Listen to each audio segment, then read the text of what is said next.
Welcome back, homegrowners. We are still at it, and every time you see us sitting down, that only means that we are about to give you an amazing chat. And we are sitting down with a man who is no stranger to Cape Town scene. But what makes him the most interesting is how versatile his music is. He calls himself a genre fluid artist. Help me make some noise for Jarry Pitboi. Thank you so much. Thank you so much. How are you feeling? How are you doing? I'm feeling good. I'm very excited to be here. Yeah. You know what? I can tell because you look so incredible. I love this outfit. This is literally my vibe. I could thrift the entire thing. Thank you. Now let's talk about you as an artist. You call yourself producer, engineer, and obviously, you know, the music part, which we can't forget. But how do you even do all these things, and which one is your favorite one to do, if I can ask? I think for me, it interchanges all the time. Okay. But right now, I'd say rapping is definitely my favorite. I call myself producer and sound engineer because I had the privilege of studying sound engineering. Oh wow! So that's one of the things that I'm very grateful for. Yeah. And yeah, right now I'm just really enjoying rapping and like getting back in touch with that. Yeah. That's incredible. Now, I think I'm gonna need a little bit of tutorials for that because I sent someone my first ever song and they told me I think you need a ghostwriter. So I don't think it went that well. But you've obviously mentioned that your music is genre fluid. What does this mean to you in terms of freedom as an artist? Like, how free are you in your expression? And as a rapper, like, what does it even mean to be a genre fluid rapper? I think personally for me, it's probably to do with like my content and things that I speak about.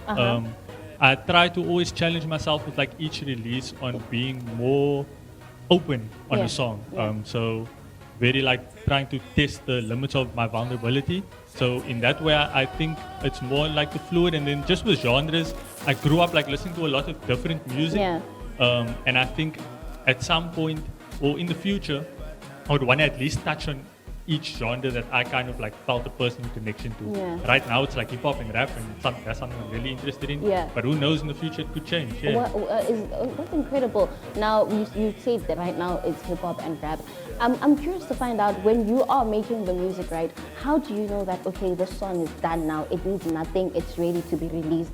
I think that's like a feeling more so, because like I feel like I can feel when the song is done, because no song's really ever done for me personally. Really? Yeah, I feel like if I were to listen to it, make it now, and then let some time pass, and then let's do it again, I'll be like, oh, I can add this, I can add that.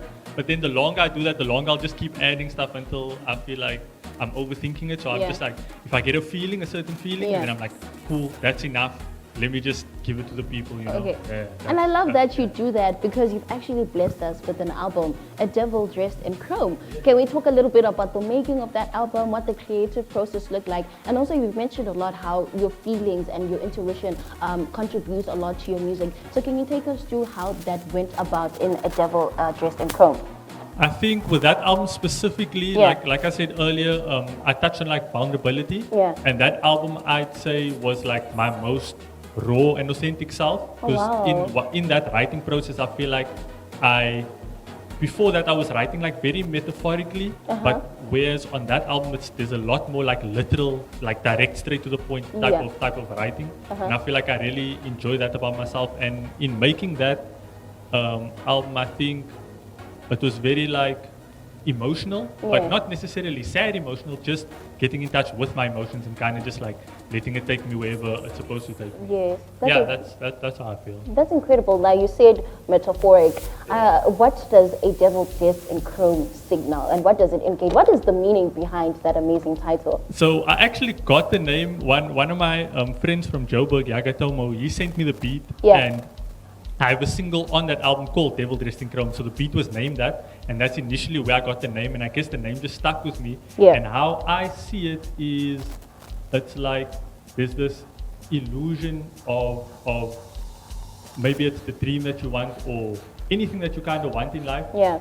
There's always like a good and a bad side to it. But the good side always seems more appealing. So the devil is dressed in chrome. It's very attractive. It's very, you know, it's calling you closer, so you want to explore what it is further. So that was kind of Yeah, that's the meaning behind it. That's so creative and so cool. You know, when you speak chrome, the first thing that comes into my head is chrome nails. And I remember when they were a thing, I was literally obsessed with it. So I see how, you know, you kind of played with that. Now I know that you are dropping a new project.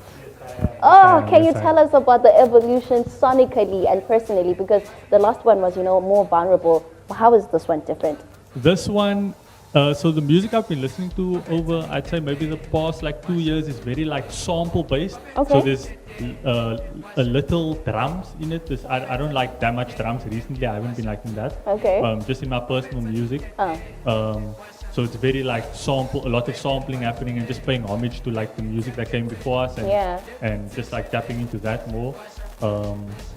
It's also getting in touch with like why I started rapping and what feelings motivated me to start rapping. And also another big theme is kind of like how I see myself.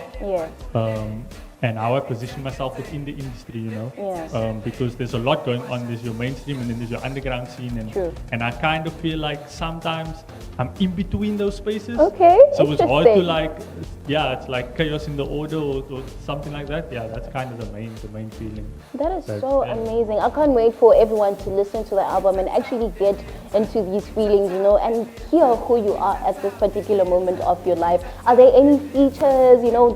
Give us the name of the album. Give us everything. This is the home of exclusives, if you didn't know. This is actually going to be the first time I'm saying this, so I'm very excited about this.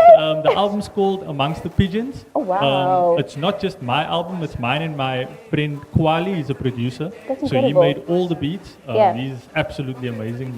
I don't even know how to explain it. Okay.